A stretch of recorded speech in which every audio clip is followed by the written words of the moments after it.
guys, welcome back. Today is day 37 in the book What If God Wrote Your Bucket List by Jay Payleitner. The title of today's chapter is Advocate Science. So if you haven't been with us for one of our What If Wednesdays, we read a chapter out of this book and then we just talk about what it says afterwards a little bit. The idea of this book is the author's idea of what God would put on our bucket list if he was writing it for us. So we're going to jump in and read it and then we'll talk about it. Are you surprised to hear that Christian colleges have science departments? Of course you're not. Science is an invaluable tool that brings about stunning and worthwhile advancements in physics, chemistry, computer technology, biology, genetics, architecture, meteorology, medicine, zoology, botany, ecology, and so on. The more we know about how the world works, the closer we can get to knowing how God's design fits together. Are you surprised to hear that most Christian colleges also have classes and professors who dig deeply into archaeology? You shouldn't be. Archaeology and its companion studies, paleontology and anthropology, are dedicated to finding the truth, just like all other sciences. And isn't that what we all want? No one wants to be a fool. No one wants to live a lie. Truth is good. God is truth. And truth is what God wants us to pursue with every breath we take. Jeremiah 29:13 quotes God saying, "You will seek me and find me when you seek me with all of your heart." I take that as a command to be a thinking Christian. There's a rumor going around that those who follow Christ have somehow rejected every kind of science. The claim is that anyone who stands up for the Bible is a cotton-headed ninny-muggins regarding the Big Bang Theory, evolution, vaccinations, human sexuality, when human life begins in the womb, and a bunch of other controversial topics. I'm not here to argue any angle of those debates. Drop me a line or collar me at a retreat. What does that mean? Or collar me at a retreat, speaking engagement, or book signing. I'll be glad to share my thoughts on these topics. I am here to challenge all Christians, not just university students, to keep seeking truth. Never be afraid of knowledge, and speak with confidence. That's what Jesus told his disciples to do. In Luke 21:13-15, it says, "Bear testimony to me, but make up your mind not to worry beforehand how you will defend yourself.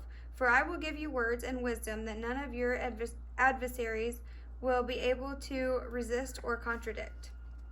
As an aside, I need to say that I am offended when some doofus with a head full of hairspray claims to speak for all Christians or pretends to represent my side of the debate. Too often, I've seen ill-informed people prattle on with poorly conceived notions and simplistic logic. The result is dozens more cynics and atheists concluding all Christians are ignorant chumps. As I consider both sides, I'm not sure where my anger should be directed: at the boneheaded claiming to represent all believers, or the pessimist who suddenly thinks that they know what I believe.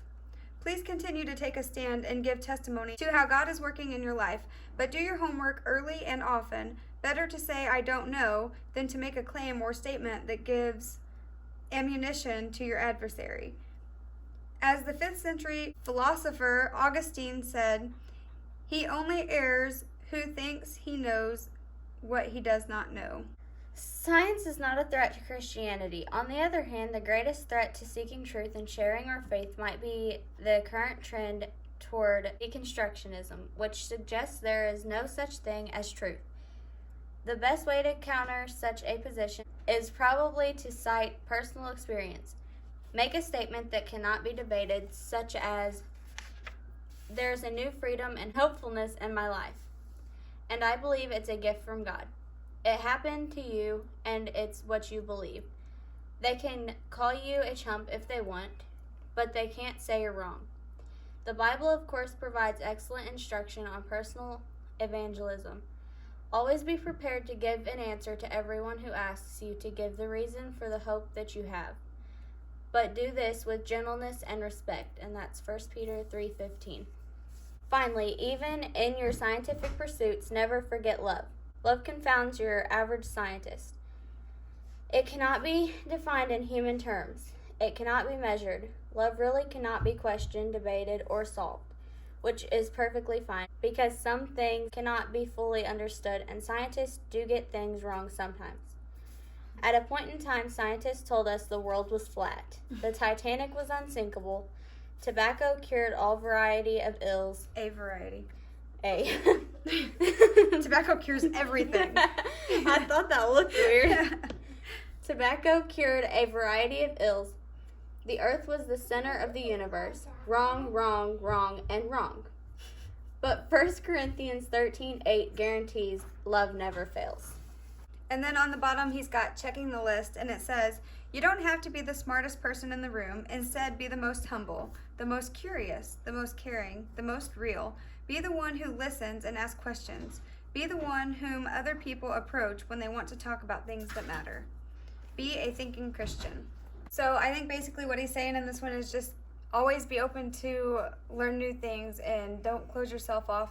Just because you might have heard an explanation of why something happened before doesn't always mean that that one explanation was correct. You should be open to hearing more things so that you can learn and grow and see things from different perspectives. We hope you guys got something out of this chapter, and if you want to join us next week for day 38. Oh, we didn't open that up. We both closed our books. Way to go, us. The topic is Ask to Play Football. I don't want to get hurt. I don't really know what that's all about, but we'll We figure will. it out next Yeah, week. We'll find out next week. So join us again next Wednesday for more What If God Wrote Your Bucket List. And join us on Monday for Bible studies and Fridays for fun videos.